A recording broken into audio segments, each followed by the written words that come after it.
प्रभु के प्रेम रंग को प्राप्त करने के लिए जब तक भगवत प्राप्ति ना हो जाए तब तक परिचय को छुपा के रखना चाहिए। अपना परिचय कोई ना जान पावे कि मैं कौन हूं, क्या हूं, कैसा हूं। जितना तुम परिचय छुपाओगे अपना, उतना परिचय प्रभु अपना प्रकाशित कर देंगे आपके सामने, और जितना आप अपना परिचय बढ़ाओगे उतना ही प्रभु अपना परिचय छुपाते चले जाएंगे। सिद्धांत को समझ लो, जितना आपका परिचय छुपेगा उतना ही आप अपना परिचय प्रकाशित कर देंगे, और जितना आप अपना परिचय प्रकाशित करेंगे उतना ही आप अपना परिचय छुपा लेंगे। प्रभु याद रखो, तुम्हारे ऊपर कृपा निरंतर बरस रही है, कृपा चारों तरफ से घेरे हुए है। कोई क्षण भी ऐसा ना जाए जिसमें तुम कृपा सिंधु प्रभु का विस्मरण कर दो। स्मरण परायण रहे, एक भी क्षण स्मरण के बिना ना जाए। कोई भी क्षण ऐसा नहीं जिसमें तुम विस्मरण करो। सावधान, तुम्हारे ऊपर अपार कृपा है, इसी जन्म में भगवत प्राप्ति कर लो। हम 40 वर्ष की स्मृति को देख करके कह रहे हैं, क्योंकि खास स्मृति जो जागृत हुई इसमें बड़ा परिवर्तन, 40 वर्ष में बड़ा परिवर्तन।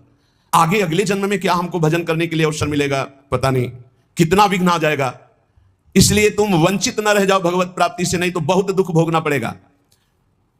तुम अपनी प्यारी से प्यारी वस्तु जो है, प्यारे से प्यारे जो संबंध है, उनमें झांक कर देखो। प्यार है तो प्रभु से है। अगर प्रभु शरीरों से निकल जाए तो कोई शरीर से प्यार नहीं करेगा, चाहे पत्नी हो, चाहे पुत्र हो, चाहे कोई प्यारा हो। तुम उसी प्यारे से प्यार करो, निहाल हो जाओगे। सचमुच विश्वास करो, वो सामने नहीं आ रहा पर वो छुप छुप कर आपको बहुत प्यार कर रहा है।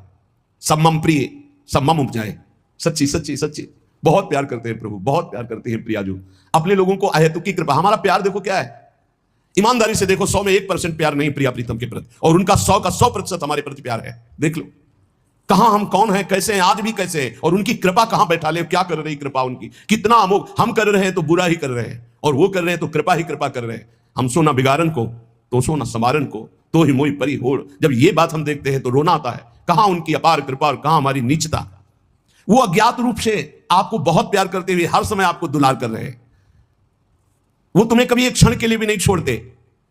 तुम केवल निरंतर स्मरण करो तो तुम्हें दिखाई देगा कि उनका परम अभय कर कमल तुम्हारे सर पर रखा हुआ है। अब किसके आशीर्वाद की मांगने की जरूरत है।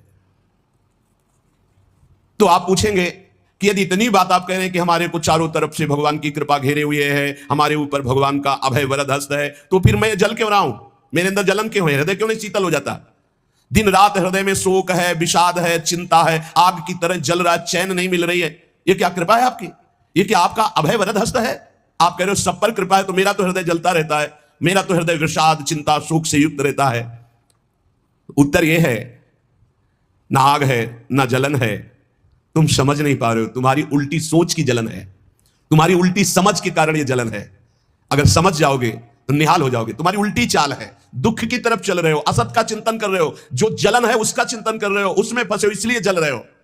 क्या होगा, इतनी संपत्ति से क्या होगा, इतना हो जाए तो। आज तक कोई ऐसा मिला हो कि हाथ उठा के भगवान से कह दिया हो कि बस अब मत देना, संपत्ति हमारे लिए पर्याप्त है? कभी नहीं। 100 तो हजार, हजार तो लाख, लाख तो 10 लाख, 10 लाख तो करोड़, करोड़ से अरब, अरब से खरब। कितना मर जाओगे, एक चवन्नी तुम्हारे हाथ नहीं जाएगी, 25 पैसे हाथ नहीं जाएंगे। बस ये सोच तुम्हारी तुम्हें नरक ले जाएगी, तुम्हारी दुर्गति कर देगी। यही तुम्हारे जलन का कारण है। जलन का कारण भगवान नहीं है, जलन का कारण और कोई व्यक्ति नहीं है। जलन का कारण आपकी सोच है, आपका चिंतन है, आपका भाव है। इसी भाव को, जो मलिन भाव है, भगवत भाव में लगा दो, अभी आनंद में डूब जाओगे। आपका चिंतन